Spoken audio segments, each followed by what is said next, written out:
ಯೋಜಿಸಿರುವ ಅಕಾಡೆಮಿಯ ಜೀವಮಾನ ಸಾಧನೆ ಪ್ರಶಸ್ತಿ ವಿಜೇತರ ವಿಶೇಷ ಉಪನ್ಯಾಸ ಮಾಲಿಕೆಗೆ ನಿಮ್ಮೆಲ್ಲರಿಗೂ ಸ್ವಾಗತ. On behalf of the KSTA, I'd like to greet everyone. Good morning, greetings. Welcome to the special series of talks by Lifetime Achievement Awardees of the Karnataka Science and Technology Academy on the occasion of the Bharata Swatantra Amruta Mahotsava. And today we have with us renowned space scientist Padma Vibhushan, Dr. Kasturirangan Sahab, delivering this talk. Respected sir, Dr. Kasturirangan Sahab. We have also with us Lifetime Achievement Awardees of the KSTA and members of the Academy, Dr. V. Prakash, Dr. P.S. Shankar, Professor B.G. Mulimani, Dr. A. Eknath, and several other distinguished colleagues who have joined us. My colleagues from the KSTA, Dr. A.M. Ramesh, CEO, Dr. Anand, Mr. Umesh, and Mr. Srinivasu, and large number of people who have joined us through this medium here and also through the YouTube. To all of you, once again, welcome. A great day for the Karnataka Science and Technology Academy. We are graced by the presence of the renowned space scientist, recipient of all the three Indian civilian awards, Padma Shri, Padma Bhushan, and Padma Vibhushana, Dr. K. Kasturirangan Sahab, former chairman of the ISRO and secretary of the Department of Space, Government of India, the former member of Rajya Sabha, former director of the National Institute of Advanced Studies, Bangalore. Given privileges. Yes. Former member, Planning Commission, Government of India, and very recent, several other national, international committees that he heads. And recently, the chairman of the National Education Policy 2020 of the Government of India, and presently the Chancellor of the Central University of Rajasthan and NIIT.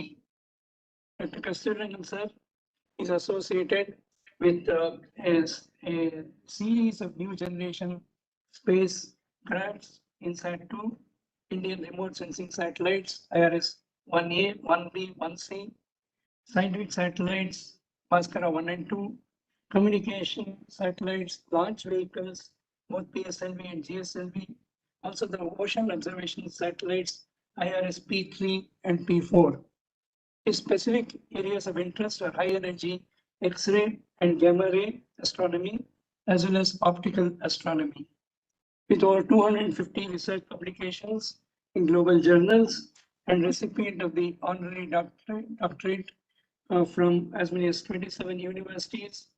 As I said, recipient of all the three civilian awards, the Padma Shri, Padma Bhushana, and Padma Vibhushana, and major national, international awards, was also the fellow of all the science academies.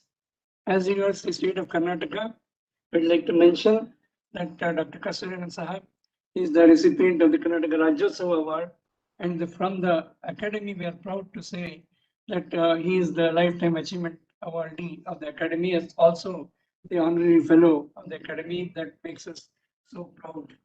I can go on, but with the time constraint, we are, as I said, we are blessed today. The title of the talk by Dr. Kasturirangan Sahab today is Societal Implications of the National Space Endeavour. Sir, with immense gratitude, and thanking you for accepting our request to deliver this talk and to be with us. I deem it an honor and privilege to salute you, welcome you, and request you for delivering this talk and this occasion of the 75th Indian Independence Day. Once again, on behalf of all of us, sir, thank you, and I request your talk. Thank you very much. Thank you very much. Good morning to all of you. I would at the outset like to thank the Karnataka Science and Technology Academy for inviting me to deliver this webinar. It's a great honor for me to have been invited for this very prestigious lecture and particularly because of the stature that Karnataka Science and Technology Academy has come to observe, occupy in the scientific firm, and both of the Karnataka and of the whole country. I don't have to say that I've been watching the developments in the Karnataka State and Technology Academy, Science and Technology Academy. They have been very well growing and evolving with eminent people heading the institution. And in the more recent past, one of my very illustrious colleagues with whom I worked for a long time when I was in the Planning Commission, Professor Ayyappan, has taken over as its president. Under Ayyappan, I've been seeing in the recent past a lot of activities which have been brought into the framework of the of the Karnataka Science and Technology Academy. And Professor Ayyappan, I don't have to say this to the very erudite audience here, is one of the very distinguished agricultural scientists of this country. During the time when we worked together, when he was the Director General of the Indian Agricultural Research Institute organization, the apex organization for directing the research programs and development programs in the area of agriculture, and I was a member of the Planning Commission. We had excellent rapport and we planned quite a lot of things. And I should say, Professor Ayyappan brought to bear some of the extraordinary qualities in him: original thinking, innovative approaches, improving the various aspects of the agricultural activity, including the productivity, land use, and things of that kind. I remember vividly these kind of things which Professor Ayyappan did during his tenure, because it has left a lasting impression in that great organization, an organization which has done exceptionally well since independence, and started with the erudite Prime Minister like the Prime Minister Honorable Lal Bahadur Shastri. So I'm very happy that Professor Ayyappan is leading this endeavor of the Karnataka Science and Technology Academy, and so also many of his colleagues who are very illustrious in their own areas, who have achieved quite a lot and who was helping to shape the future of this academy, which I am sure will have a major place even among the various state academies of this country. This lecture series, I'm happy to see, has been launched by the State Academy as a part of commemorating Bharata Swatantra Amruta Mahotsava and ultimately leading to the 75th Indian Independence Day. I really laud Professor Ayyappan and many other colleagues of his for suggesting to choose a theme relating to science and technology. And accordingly, I have gone ahead and tried to choose something which is related to India's space program. Because India's space program, in a sense, started with the objectives which are more related to how do we fulfill certain of social commitments that this country has to see happening, and in which space over years through its visionaries, and I will say something about it later, has prepared due attention. The space program and this thing, I can just a minute. You know, space, when we started the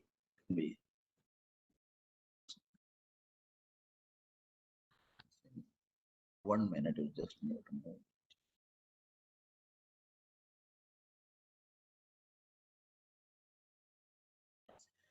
You know, in a sense, globally, if you look at it, the space program began with the launch of Sputnik in 1957, October 4th, if you remember. And it was closely followed. It was done by the US, then USSR, the Union Soviet Socialist Republic. And it was closely followed within a year by an American satellite being launched around 1958. But if you look at the kind of things that they had in mind, of course, those were the years of Cold War. And space certainly had a very unique capability, a vantage point from which one can start looking at different parts of this earth and then try to make a meaning out of it, whether it is related to productive activities of the humankind or whether it is those related to adversarial information that you would like to take from your adversaries and things of that kind. So the initial initiative and objectives of this program, especially by the then two superpowers, the USA and the USSR, was dual purposes, military and scientific objectives. The scientific objective, of course, was the ability to go above the atmosphere, look at the various aspects of the universe on one side, to look at the in situ environment that is around the Earth, and also the ability to look at the Earth itself from a vantage point of space. On the other side, here was a visionary, Dr. Vikram Sarabhai. Within 4 to 5 years of the launch of the first Sputnik, Sarabhai thought this is a vantage point which certainly can be used for several aspects of development of this country. We just needed leapfrogging from a state of backwardness to the state of advancement. So that was his idea of using the vantage point of space. So India's perspective when he started the first missions, like launching a rocket from the Tumba Equatorial Rocket Launching Station in the outskirts of Thiruvananthapuram, it was scientific and socio-economic objectives. They were in his mind so far as this is concerned. So when this program started and India wanted to enter the space era with the first launches from the Tumba Equatorial Rocket Launching Station, the first of the rocket was launched on the 21st of November. There were many people who were excited that we are also entering into a new era of a human exploration. And there are many, many possibilities looking at the Earth, looking away from the Earth, and many aspects of new things which are unknown so far because of our inability to access regions beyond the atmosphere, and because of which many things could not be seen because of the blanketing effect of the atmosphere. For example, the radiation that comes from outside, we cannot see many of it simply because the atmosphere cuts it off. So then, of course, you have the perspective of a vantage point of the Earth I mentioned. So there were many, many possibilities. So Sarabhai had all this in mind, and in his speeches in those years, he always justified the program in different public fora. And this is one of the things that I want to quote here. There are some who question the relevance of space activities in a developing nation. Even India at that day, was a developing nation. If you have to play a meaningful role nationally and in the community of nations, we must be second to none in the application of advanced technologies to real problems of man and society. That was his idea of his space for India. So he knew that we cannot be left behind in the space capabilities, and space capabilities provide unique abilities to look at the Earth and look away from the Earth, and both of which has got applications and developmental character as well as scientific objectives. So that was his idea of doing this. From then onwards, how did it take off? There was no arbitrariness in the thinking of Dr. Sarabhai. He knew that space ultimately can be an expensive endeavor. There are questions of what one may call as investments and risks in investments and things of that kind. One has to learn the art of doing space in a step-by-step manner, and we have to make sure that our ideas are translatable to the ground realities of this country. So here is a way in which the space has grown over the last 30, 40, 50 years in a spaced manner, learning, taking the next step, facing problems, correcting them, and going to the next step, and so on. So I have put here 3 major phases in which the space evolved in this country. The first was the period around 1960 to 70s. I call it a Sarabhai era. He was the one who gave this initiation phase, a vision phase. He created a vision for the space which is related to the use of space for various developmental purposes. There was a scientific quest. As I told you, once you go above the atmosphere, you can have the whole panorama of the universe available to you to look at it. The blanketing effect of the atmosphere doesn't exist. So there are several possibilities of scientific quest and also in situ measurement of what the character of the earth is in its environment. Then you started learning many of the processes of building instruments, launching it, and so on. You needed people, so the capacity build up, capability build up were another major thing. And he also realized this is the time when we can work with other countries who are also making progress, like US, Europe, and so on, USSR. And therefore, international cooperation became also one important thing. So these were all things. And then he also thought about doing some limited proof of concept experiments, which will demonstrate the efficacy of the space in the context of other options that are available. So these were all the kind of things Dr. Sarabhai gave it to the nation as an initial phase. Sarabhai's death in 1971 December led to the space being led by Professor Dhawan, his successor.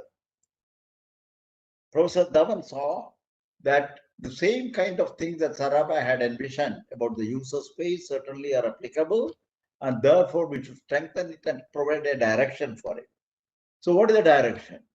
We want to demonstrate specifically with limited budget, with small time scales, and creating the right type of people, and also a limited infrastructure. Can we carry out some interesting experiments which will provide us with the end-to-end capability for specific areas? So that was Professor Dhawan's experimental phase, and he created prototyping, he promoted research in this particular thing. So starting from the initiation phase of Sarabhai and where he got things from outside and we tried to show the demonstration, so Dhawan started building things within the country, experimentally limited capability, but nevertheless demonstrated that here is a possibility which can improve the capability requirements of a development, whether it is looking at the earth or from the space and do the remote sensing to get timely, accurate, and precise information of the natural resources, or to do communication where you try to connect different parts of the country, which in those years was very poorly connected. And so point-to-point connection, point-to-multi-point connection, multi-point-to-multi-point connection. So these were all the kind of things on the communication he envisaged. And of course, do space science, where the space science, you do experiment in astronomy to look at the sky and also look at the Earth and its environment by satellites and other associated instrumentation. So these were the first steps that were taken to demonstrate that India will have the capability to do this kind of activity, supplementing, complementing, and strengthening the various requirements on natural resource management, communication and broadcasting, space science instrument equipment, and later on for many other kind of purposes. So this was Professor Dhawan's thing. He also made sure that this kind of an activity cannot be done by ISRO internally. It needs to have a large number of stakeholders in the country. So he created institutional mechanisms by which these kind of capabilities are used by various stakeholders. Of course, initially it was all government departments dealing with natural resources, government dealing with meteorology, as well as communications or broadcasting, or government department doing science in the area of space sciences and things of that kind. So these were all institutionalized so that there's a more sustainability with respect to in Dhawan's era. Then came Dhawan, and overlapping with the next chairman, who was Professor U.R. Rao, who was also a president of your own academy earlier. He was one of the very dynamic chairman of ISRO, who took the steps forward in creating operational missions which will provide various types of support, national services, wide user base he created by creating more and more stakeholders, strengthen the institutional framework which Professor Dhawan has created, and also increase the global outreach and the commercial aspect of the space. He saw in it a potential commercial possibility by providing the space products and services, not only within the country, but also outside the country. To summarize, so this is how the space went. We had strategy came to subsystems, systems to institutions, exploration, innovation, and further consolidation. That became the present pattern of India's space. So you can see there was a fairly systematic build-up of the capability, evaluation at every stage, and to make sure that we are always on the right track, because we don't have a benchmark in the country earlier to this. So we had to learn it. We have to build upon the learning as well as experiences, and ultimately to build up a system which will be applicable for this country. Where are we today? If you really look at it after 60, 65 years of India's space program, since the launching in 1961 of the first rocket, you can see we have completed something like 78 launch vehicle missions. We have a high success record. That's very important to note. Our PSLV launches, 51 out of 53 were successful missions. That is one aspect of it. Budget, which was something like few crores in the beginning, has today grown to $1.89 billion. So it's a fairly substantial budget that the space takes, and the government has been providing top priority to the space by not only providing budget, but also ensuring that we have the right type of industrial base and other infrastructure to carry out the India space program. In the process, as I mentioned earlier, through Sarabhai and subsequently with Professor Dhawan and Professor Rao, we build up an application leadership, which essentially means we have now a large number of user community across the country in various areas. I will see some of them later. We have strengthened the industrial base for the space. That's very important. Because industrial base means that high quality products, high reliability product, and also timely, there's a submission of these kind of outcomes to the program and things of that kind. Global role and relation, we have excellent cooperation with more than 30 to 35 countries across the world in terms of collaborating and cooperation. And of course, in the process of 78 launches, we have launched something like 107 Indian launches. We have got some 342 foreign launches. So these are all the product of both our internal requirements and communication, meteorology, remote sensing, scientific satellites, and also many satellites that the external countries wanted to launch by providing the launch vehicle support. We have as a key element of India's space program, heavy self-reliance and state-of-art technology. We have to have always to be at the frontiers in terms of technology, and at the same time, we want to make sure that we have a level of self-reliance. Self-reliance doesn't mean that we produce everything in an indigenous development, but at least we have a self-reliance where we can use systems which are available outside as well as we can build systems inside, and between them they fulfill the overall requirements of technologies, applications, and things of that kind. Over the years, we built up a reasonably good human resource. We today employ nearly 18,000 people within the organization. But you should also understand that in the process, we have also built up capabilities within the university system, the R&D systems, industry systems, and other things. So if you look at those kind of things, a very large number who are involved in the scientific space activities, not only within ISRO, but also outside ISRO, through industry, in the academic institution, research institutions, and things of that kind. We have started space commerce. We are doing, I'll give you a little feel of space commerce later. We have, as I mentioned, large user base. And we have also more recently, with the present Prime Minister, Sri Modi ji, we have started the human space flight as a major dimension to the space program. Work is currently in progress in the area of human space flight. And of course, the infrastructure build up within the industry and within the organization and other institutions is one of the important things.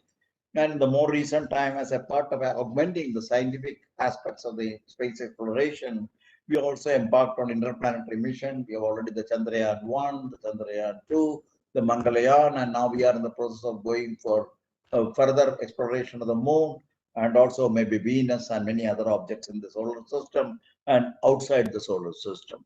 So this is the total comprehensive picture of the present status of the India's 5 decades of space program. As I told you, the 5 major elements of the space program. One is space is used for communication and broadcasting and navigation.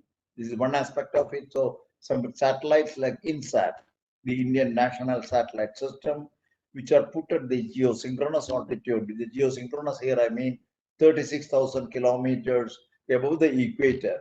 At that particular location, you have a 24-hour period for the satellite orbital motion, and that synchronizes with the rotational period of the Earth, which is 24 hours. So there is a synchronism between the location of the satellite and the Earth, and therefore you can use satellite as a tall tower for communication between distant locations of the Earth. So point-to-point communication or point-to-multi-point communication becomes possible. So communication and also broadcasting is to with television and so on becomes possible. More recently, India has embarked on a regional navigation system. Important thing is to position fix various activities, humans, locations, and things of that kind. Satellite provides, along with ground system, the ability to go for navigating various objects on the ground, including mobiles, including transportation systems, including many activities which needs a priori position location. So today that can be done with most advanced navigation concepts involving space system. Remote sensing is another. I mentioned about the fact that this is one capability of the space where you get timely, accurate, and timely, accurate information about the natural resources of the country, both usable as well as what you may call as non-usable, non-reusable. So you have the ability to dynamically look at the Earth and look at various phenomena, including the productivity, whether it is forest, whether it is agriculture, whether it is water, and many other kind of things. One can provide fairly accurate information about the quantified information related to the various Earth resources. Space transportation system, I will show you a little bit about the ability of India's rockets to put satellites into orbit. Gaganyaan mission, a more recent initiative. As of now, they are planning for a manned space flight, maybe by 2022 or that kind of a thing. Certainly, there will be earlier unmanned flights to evaluate the various technical concepts. And of course, I mentioned about the space science. Space science is one of the key elements in starting India's space program. Scientists were ready to look at the various scientific problems by going to the vantage point of space. So problems of atmosphere, problems of ionosphere, problems of solar system, problems related to the sun, and then go beyond to the astronomical objects like the stars, the galactic systems, metagalactic systems. So these were all the part of a problem, several problems that one could really study using space instrumentation kept in space, put outside the deleterious effects of the atmosphere, and applications which are, I mentioned about the lot of stakeholders who are there. So these are the 5 major program: communication, broadcasting, navigation, remote sensing, space transportation system, including rockets, Gaganyaan, the human space flight, and space science and application. These are the key elements of India's space applications, which will feed into the national development in the broader sense. Now come to remote sensing. What are the specific things we do with the remote sensing satellites? If you really look at it, the lecture itself is about the societal implications. So you can see the type of breadth and the kind of details one can go into specific natural resources or even recurring natural resources like agriculture.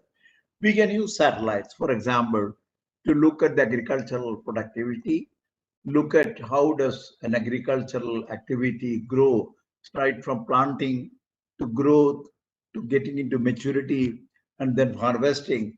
The actual monitoring of this, quantification of these through models, and ultimately to predict the production and yield today has become an operational capability in the country in the context of using satellite information imageries for agricultural production. So this is one of the operational system, I should say. Dr. Ayyappan played a very significant role in trying to develop closely along working with ISRO on several aspects of the use of remote sensing data for agricultural yield production, yield prediction, as well as the actual production. This also needs water resources. Agriculture is closely related to agriculture. So the question of water resources monitoring, the availability of irrigation, the irrigation management, how do you deal with the management of the water, the upstream and downstream in a riverine system. These are kind of things that can be dynamically monitored using satellite imagery. And land degradation. Over the years, the satellite imageries have been developed to look at how does the land degrade, how do you, for example, the salinity, alkalinity, and things of that kind, and how do you reclaim land where it is possible. And this reclaimability and the ability to monitor how well it has been reclaimed, these are all today possible in a timely manner with satellite imaging system.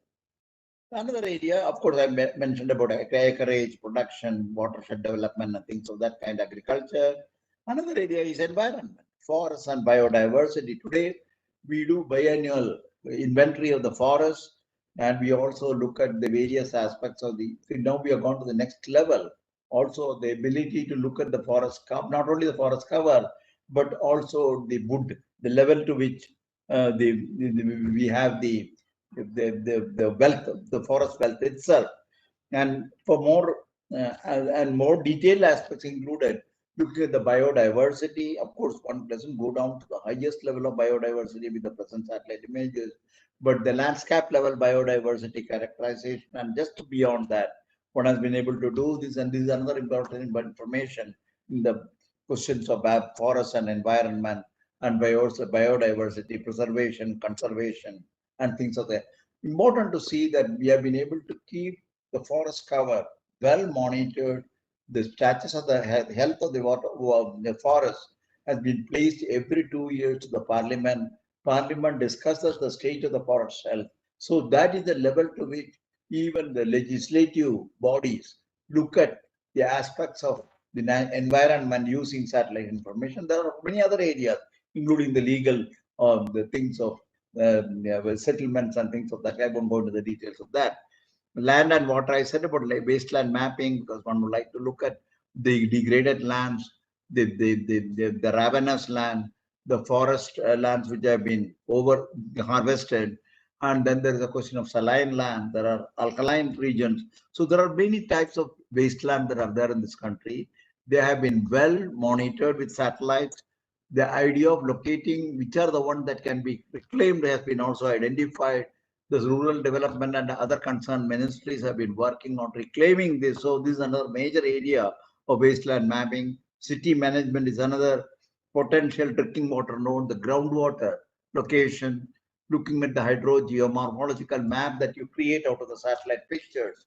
And how do you use these maps to look at groundwater and with a high level of certainty. In fact, you can say that we may have the conventional method if it succeeds 1 in 2 wells. Here, every well that we dig is based on the information of the satellite and it is a success. So you can see the economics behind this kind of a thing. It's another major area.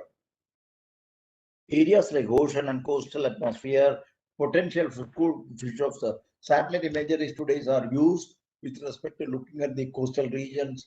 Look at the phytoplankton distribution in the ocean, look at the temperature of the ocean, and using the information related to the phytoplankton and the temperature, one is able to create potential fishing zone maps. And if fishermen can be directed to these locations with minimal search areas, uncertainties in the search area, and it also produces productivity which is much larger. So this is a potential fishing zone. It's an operational system. Coastal zone mapping, how is the coastal zone evolving, whether there is degradation, what are the steps we need to do for coastal zone preservation as per the requirements of the country's laws. So these are other things. And lastly, I don't want to miss the aspect that satellite systems are today one of the key elements in the area of disaster support, flood damage assessment, drought monitoring. So one can see this from satellite and look at the various regions flooded and what kind of steps one need to take, not only for that particular flood, but if you look at the water runoff characteristics, one can also see what kind of bunding and many other strategies that we need to create. These are all possible. This gives you a little flavor of the various types of applications to which the satellite is used today, most of which are in the social domain. The social relevance one can see very clearly with respect. And India is one of the leading countries in this world to use satellite pictures for several of the sociologically relevant applications.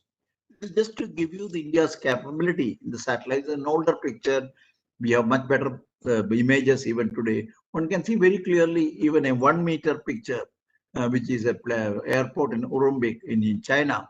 One can see the aircrafts here. One can see even the engines on the wings of the aircraft. One can see the way they are parked. They can see the fuel loads and things of that kind. So you can see very high level of details in this kind of pictures. So that is the kind of basis on which we try to analyze the satellite data, with respect to the application. This is, for example, look at the airport, urban development, and many other aspects of features which needs much 1 meter or even better resolution to look at the particular phenomena there or particular characteristics that you are looking for. Go to another area of application, which is satellite communication. Here we have used satellite right from the beginning, even from experimental stages to the operational system today. We have television capabilities, telephonic capability, as I said, about point-to-point communication, point-to-point deploying. So you don't have to have all the ground-based linking of that kind. Societal areas like telehealth and tele-education, where you can bring in the best of educational capabilities of a location like in urban area to rural areas, and similarly for the health and the village resource centers. And then, of course, mobile satellite. Also, ISRO is now working on very advanced satellite system in this area. The communication systems also, satellites also located in the geosynchronous orbit of 36,000 can virtually see 1/3 of the globe from a camera, for example, if you put in that. So these kind of cameras are used for weather and climate system, meteorological imaging, extended range monitoring, ocean state forecasting, and regional climate models. So one can see a variety of things related to climate and meteorology coming out of satellite pictures taken from geosynchronous altitude. I mentioned about the disaster management, use emergency communications, disaster warning system, because we have the imaging capability of the satellite and also the communication capability. So we can bring it a synergy between the two to provide a effective disaster warning system, data collection and networking and things of that kind, and image map information and transmission. So these are all today taken granted. These are all part and parcel of India's life in the use of high technology for ground level applications.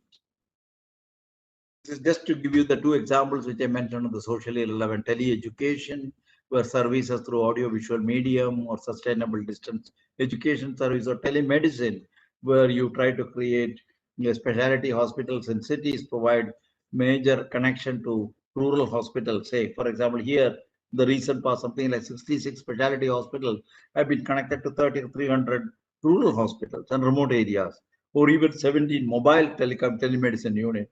So you can provide quite a lot of work which is related to, say, cardiology, pathology, and many other areas, both through the telemedicine connectivity between the rural and urban, and also through mobile telemedicine system.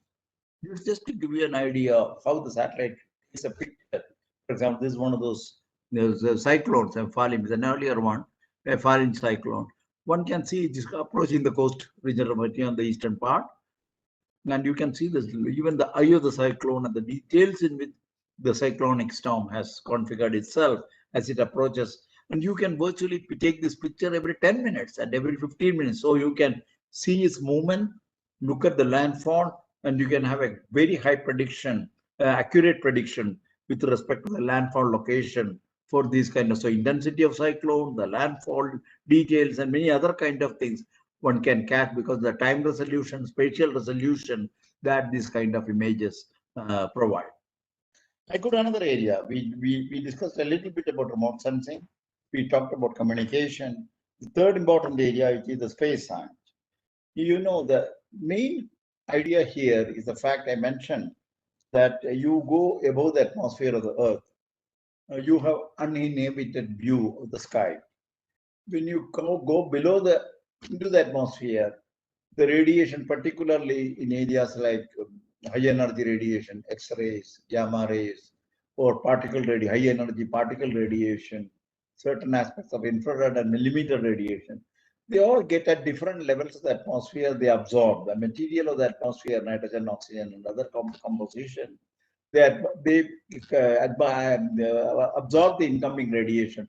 So what you see on the surface is primarily in the visible region where our eye is sensitive, and there are few window radio region another, and few windows in the electromagnetic like in ultraviolet and rather more and more importantly infrared and so on and millimeter. So you see that if you have to really get a comprehensive picture of the universe, you need to go well above the atmosphere. And Brinda,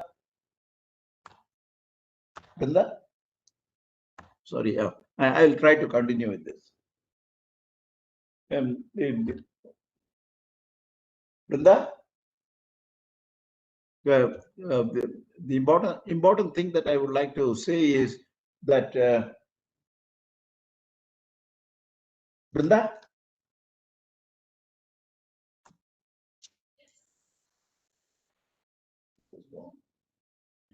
Sorry, I just want to.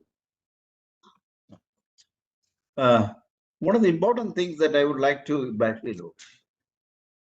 One of the things that I would like to say is that taking advantage of the fact that we are able to reach now above the atmosphere, we are able to deploy the satellites above the atmosphere for a variety of purposes like remote sensing and communication. India has taken full advantage of this capability in trying to reach instruments which can be used for a variety of purposes in astronomy, earth sciences, planetary programs, and so on, by building instruments which can be put as a part of those missions. That is the result that I would say shown here. We have, for example, the Chandrayaan, where we decided that with the capability of a vehicle like PSLV and the satellite capability which we have learned to build out of INSAT and IRS, we can build a satellite or a spacecraft which can go into the vicinity of the moon. And that is the Chandrayaan. We wanted to study the moon with a variety of parameters, whether it is the surface of the moon, the kind of rocky structure, the composition of the moon, the radiative environment of the moon, and then there are topographical structures of the moon, like you may see meteoric impact regions and things of that kind. So Chandrayaan-1, which built something like 12 instruments, we flew, 6 of them from India and 6 of them from about US and Europe, was one of the pathfinding missions. It was just not an experimental mission. It was a very advanced planetary spacecraft. And it produces several important things. I would say only one important fact with respect to the availability of water. There is the first indication that Chandrayaan-1 got. Chandrayaan-2 had a lander which ultimately wanted to take measurements, but unfortunately, the final phase there was some mismatch with respect to the various operational details. But the orbital part of it, as well as information almost reaching to the near to the moon, still Chandrayaan-2, and right now a satellite is being built to look at the unfinished, to complete the unfinished observation that we wanted to do. Still, there is a lot of physics in it, and currently the orbiter itself is producing a lot of scientific research, along with some of the information that is coming out of the Chandrayaan-1 also. In the meanwhile, we also wanted to try to go to more distant region, like a 300 million travel, 350 million miles travel to move to Mars. So Mangalyaan was launched, one of the first object, the man-made object, which could go successfully and orbit itself around the another planet, more particularly Mars. And it has produced a lot of interesting aspects of the Martian atmosphere, Martian surface, the dynamic nature of the atmosphere of the Mars, the creation of the winds and the large intense movement of atmospheric constituencies, it could be captured. So there are several interesting scientific results that has come out of the Mangalyaan. And the other one that I would like to, so these are the 3 spacecraft, and currently, of course, we are now looking at many of these in this. Another important satellite I want to talk about is to look at the astronomical part of it. AstroSAT was India decided to build because we had the ability to build a satellite of a large size with very high accuracy of pointing. And it also we had the ability to build various instrumentation for looking at X-rays and ultraviolet and gamma rays. And the result was an extraordinary observatory in space, which we call as AstroSAT. Currently, it is working after many since its launch on 2015. So it is now 6 years, and it is still going strong with respect to producing scientific results. I'm only showing you one picture that we took, which is on the right side. What I show you, the UVIT MUU silica filter. That is the picture of a galaxy which has been caught by AstroSAT camera. And look on the left side, the galaxy, the same galaxy looked on by the American satellite. And you can see very clearly the type of resolution that the Indian satellite camera has got and the details that it provides. So what I want to say is this is the best camera currently working for the ultraviolet in the space. So that is the level to which we have moved the technology. You cannot have a second level technology for space science because space science will suffer. So here is an example of the first rate system. And that is true with X-rays, gamma rays, and so on. And so this satellite is working and producing large number of seminal papers, which are now being regularly published in several of the Indian international journals. Now, Indian scientists are already thinking how to take it forward by a second generation AstroSAT system. At this point, I will go to the fourth element, which is related to our ability to read the space. One of the important decisions we took early in the program was to make sure that we have a certain autonomous capability to access the space. We knew that if we build satellites, we have got very capable systems for observations. And finally find that because of geopolitical and other consideration, we are unable to read the space because we can't put it with somebody else's rocket. Then our whole program will suffer. So Sarabhai, right from the days of Sarabhai and followed by Dhawan, we decided that we should have an autonomous capability to put our own satellite with our own rockets. The result is the development of a ASLV, SLV and ASLV, followed by PSLV, which is currently one of the workhorses for ISRO's remote sensing program, scientific satellite program. It can put something like 1.2 tons into the geosynchronous transfer, but 3.5 to 4 tons into the low Earth orbit. Then we have a geosynchronous vehicle, which we call the geosynchronous launch vehicle, GSLV. We can currently take it almost up to 4 tons to 4.5 tons. So you can see between GSLV and GSLV Mark III, these are all very advanced propulsion system, control guidance, navigation system, thermal system, structural systems. So many of them are as good as the best in the world. So this is the best vehicle. Right now, we have got about going up to 5 tons, 5.5 tons kind of a GSLV Mark III, and it has got the ability to put 10 tons into the thing. And hopefully, we'll use this as with the human rating for a human space flight. And we are in the process now of even developing even more heavier vehicles like the GSLV semi-cryogenic engine.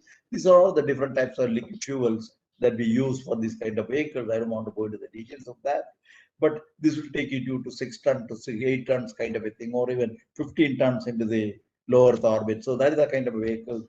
And ultimately, our dream is to make sure that we have a reusable launch vehicle. So you take off like a rocket and orbit like a satellite and return like a plane. So this kind of a thing, initially, already lot of tests have been carried out with respect to reusability, re-entry, and things of that kind. So hopefully, in the next few years, India will start getting a mature level of technology for this kind of an objective, which will make the transportation system much more affordable, cost effective in terms of the ability to reuse and therefore reduce the amount of money that goes into the various hardware, which otherwise becomes expendable. I just want to make some remarks now on space commerce. The global space economy, if you really look at it, is something like $50 billion currently in 2020. By 2040, it will become $1 trillion is what the estimates are. If you look at India's space economy, it's about 2%. And at the most, it will go to, our idea is to take it to something like 5 to 10%. Now, so that is the kind of a number that we are trying to aim at now, and work is on this kind of a thing. And public expenditure, obviously, currently is 0.1%. At least we should boost the public expenditure.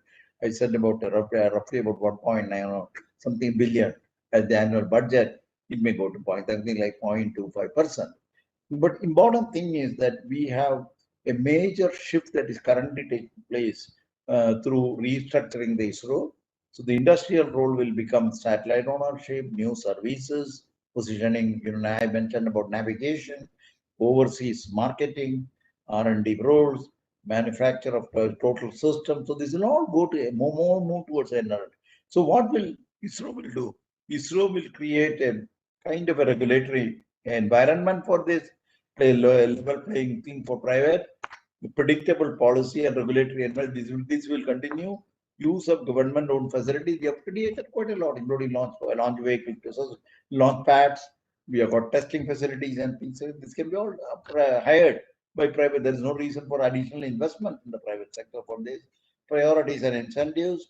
The risk coverage we could do. Liability regimes are there in the space laws. We need to take cognizance of that at the government level. Government procurement and technology safeguards. So these are all the kind of, so space commerce has now become one of the major steps in the present government's vision. And therefore, we are moving substantially the activities into the industry and make the space investment much larger than what we are seeing through only governmental supports. So that is one of the major things. And of course, there are very clear-cut framework in which the government system will operate, supporting and complementing the industry role to expand the space activity of this country in the coming years. This is, I don't want to go too much. These are the kind of things we are thinking of in science in the coming years, like a more advanced AstroSAT, a more advanced satellite for looking at the environment using synthetic radars and things of that kind. Then look at the planetary exploration even beyond Mars and Moon, go to Venus and Enceladus, Titan. So there is a lot of work that is currently going on in ISRO to look at some of these aspects of it. And most importantly, I would say more excitingly, there is also a mission for searching for planets with habitable potential for life. And as of now, something like 4,000 exoplanets have been discovered by various missions in Europe and USA. But I think India is also embarking on it. The whole idea is to see how other suns which have got planets, which are the habitable zones where you can have life evolving, and whether the life evolving leads to intelligence and things of that kind. Very fascinating questions in the context of the role of humans in the cosmos. So a mission is currently under study with respect to what could be an Indian mission to look for planetary systems which could have harboring life in their vicinity or in their environment. Just to give you the kind of scientific mission that ISRO has laid down, they are looking at the sun through Aditya. They are putting a new satellite for X-ray region, looking at the Venus, with a lot of interest in Venus with respect to its very dense carbon dioxide atmosphere. Chandrayaan-3 is in the process of defining. Exoworlds, I meant about the potential of other stellar system harboring life. So those kind of things. So these are the kind of things that are being thought of, exciting possibilities of space in the coming decades with respect to the various missions that are being done. And this is, of course, one of the experts about India's own idea. They want to look at the spectroscopy of exoplanet thing to look at, because there are specific signatures like ammonia and some of those kind of a thing. So the question is whether can we detect this in this planets of other. This is a very tough job to do spectroscopy and so on. But they are building a very, very advanced telescope for these to be put into space. I won't go into the details. Space also brings a culture of working, sustainability, intense interaction, rigorous review. I have just put this to show that when you have a successful ISRO mission, it obviously is because of the fact that you apply on yourself several aspects of a culture, a discipline, which is enforced to make sure that we don't overlook any of the rigorous procedures, which should be an integral part of the space. So this is the kind of a thing, public outreach mechanism for encouraging innovation, merit-driven system. So these are the quite a lot of, I know that many institutions and organizations in the country do follow such a thing, but for us it's an imperative, otherwise we won't have successful mission. And conclude my talk, all I want to say is that we are now moving away and away from the earth, and you can see the beautiful way in which the planet starts looking. and you can see the from a town. It is now you can look at India from moon. You can look at India in the totality of the sphere, and the Earth is how Earth looks like from moon. And then, of course, from a place like Mars, how Earth looks like. So one can see a very small spot, which is what the Earth is, when you look from the Mars to a city where you can see the individual building. Today, we have the capability to take the imageries right from that particular point to this point and even beyond. So that's how the capability has evolved. Important thing that we should recognize, all these have got tremendous potential in the overall context of developing this country. A key imperative to fulfill the dream of our Honorable Prime Minister, making Bharat fully Atmanirbhar, is to transform our nation into a 21st century knowledge society.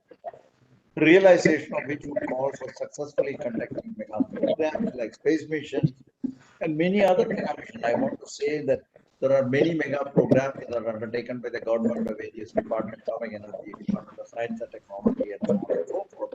So they are all part of this. These kind of scientific missions, on one side, improve the science, improve the technology, improve the potential for application of science into technology, and applications in turn brings the better value to the quality of life of the society. So they are all connected. So what I have tried to show is that this connection is more or less fulfilled at some level, even within a program like space. And I'm sure in the coming years, this will only get further consolidated, even as we enter new areas of exciting development and exciting exploration. And that will be a part of the humankind's destiny for the 21st century. Thank you very much.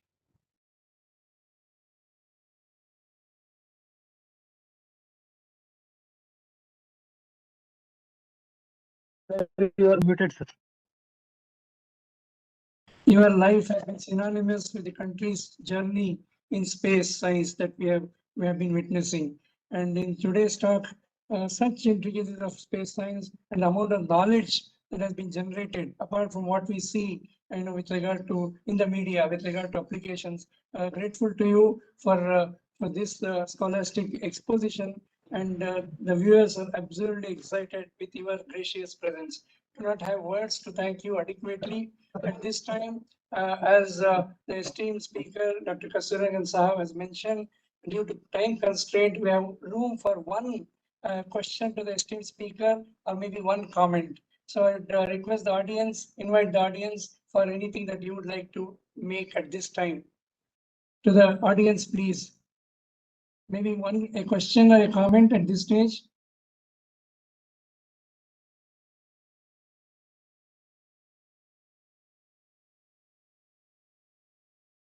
Any comments that? Sir.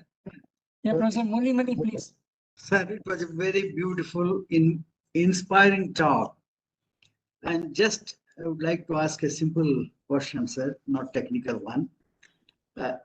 Like in US, what is the role of private players in course of time in the space programs? In the concluding part of it, I did mention that the policy of the present government is to increase the role of private sector, not only to provide manufacturing and assembly of various space systems for the use of ISRO, but ISRO will transfer its capability to this private sector so that they can build rockets, they can build satellites for specific missions. They can also not only market it within the country, which ISRO has been doing so far, but they can do it now. And they can also market this for a commercial objective abroad in other places. So you will see a space industry in the country, right from ventures. Even youngsters are starting rocket building and things of that kind. So there is a tremendous excitement because of this new policy of the government to undertake space activities in the private sector and also among the younger generation. I think it will show its impact in the next few years. So you will see that ISRO will concentrate more and more on research, development, new technologies, advanced systems, and demonstration of advanced systems, and leave the production, marketing, and profiteering, if there is any profit to the industry to undertake. Thank you very much, sir. Thank you. Thank you, sir. Thank you, Professor Mulimani, for this. As we mentioned, because of the time constraint, we had to be stopping here with the audience's comments and questions. Sir, on behalf of all of us, as I said, words not adequate to thank you. A globally celebrated, renowned space scientist spending this time with the Karnataka Science Technology Academy is such a glorious moment for all of us. And immense gratitude to you, heartfelt thanks. And with this, I would request my colleague, Dr. M. Ramesh, CEO, KSTA, for his words. Dr. Ramesh, please. Good afternoon, sir. In the Bharat Swatantra Amruta Mahotsava series of talk, now we have listened to a very scholarly and illuminating talk on societal implications of the nation's space endeavor by distinguished space scientist and former chairman of ISRO, Padma Vibhushan, Dr. K. Kasturirangan, sir. We are very thankful to you, sir, for this very enlightening talk. Thank you, sir. I would like to thank immensely our Honorable Chairman, Professor Ayyappan, and esteemed members of KSTA, Professor B.G. Mulimani and Dr. A.E. Eknath. I also profusely thank our Lifetime Achievement Awardees, Dr. V. Prakash and Dr. P.S. Shankar, and eminent space scientists, Dr. V. Jayaraman, Dr. Ramakrishna, Dr. K.V. Rao, Dr. Basakumar, and all the Dr. Kushal Das, and all other senior academicians and scientists who have joined for this talk. I also thank large number of participants who have joined this talk through WebEx platform and also who have joined through YouTube platform. We look forward to your kind support and encouragement for next talks also. Thank you very much, sir. Thank you. Thank you, sir. We close with a standing ovation to you. Thank you very much, sir. Thank you very much. Grateful to you, sir. Thank you. Thank you, sir.